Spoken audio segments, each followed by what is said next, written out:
former MVP and Defensive Player of the Year. A big ticket, Kevin Garnett.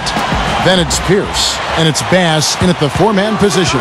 And for the Heat, Mario Chalmers and Dwayne Wade, the tandem in the backcourt. And playing at the 5, the always versatile 6'11" star big man, able to score inside and out, Chris Bosh. Then it's Shane Battier, and it's LeBron in at the power forward. You know, you look at Rajon Rondo, and the physical stature is not imposing. He's only 6 feet tall, but he's got a 6'9" wingspan and huge hands. So he ends up playing much bigger than you'd expect, and really a dominant player at that point guard position. He's a guy that'll take it right into the teeth of the defense. A lot of his points come from inside of 5 feet. Earlier, Doris Burke spoke with head coach Eric Spoelstra. And what'd you find out, Doris? And Kevin, I asked him what he thought would be a key factor for them coming into this game. And he said, well, our length and shot blocking should help. It gives offenses something to think about when they come inside the lane. And oftentimes, that tentativeness can be a game changer. Guys, every team in the league wants that interior presence, and he just explained one big reason why. Great, Doris. Thank you. It's not too uncommon to have that defensive focus being foremost in the game plan, is it? Well, that's who they are, Kevin. That's their identity as a ball club.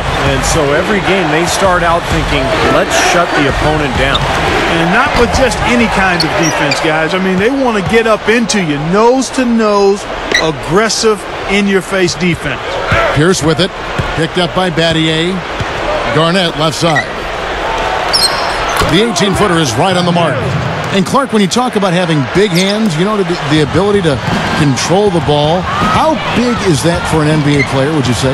Well, it's a nice asset, but it's not as important as good hands, and his are big and good, so he's got the double whammy there. But having large hands for a guy his size certainly helps him pass the ball, handle it, and retrieve rebounds, too.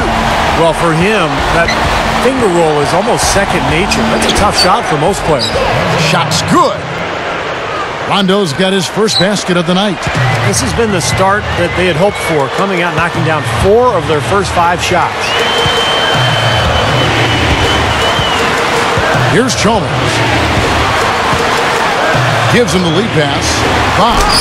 The monster one-hand slam.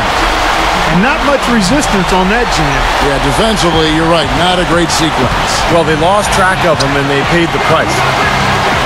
And we all knew it was a title or nothing for the Heat last year after getting to the 2011 finals and losing to Dallas that season. In fact, Dwayne Wade himself said if they didn't win a title, it would be a bust. That's the shot he was looking for. I'm surprised he didn't get it to fall. Now here's LeBron. He's guarded by Bass. LeBron kicks to Bosh. To the inside, and Wade slams it in. All business there, not messing around one bit. Flushed it right with one hand. He never does, Clark. He never does. Well, that's kind of his trademark, those slams like that one. Let's get back to the Heat you were talking about then. You said Wade thought it would be a bust year if they didn't win the title. Really, you know, Clark, that seemed to be the prevailing thought by many, and not just from Wade.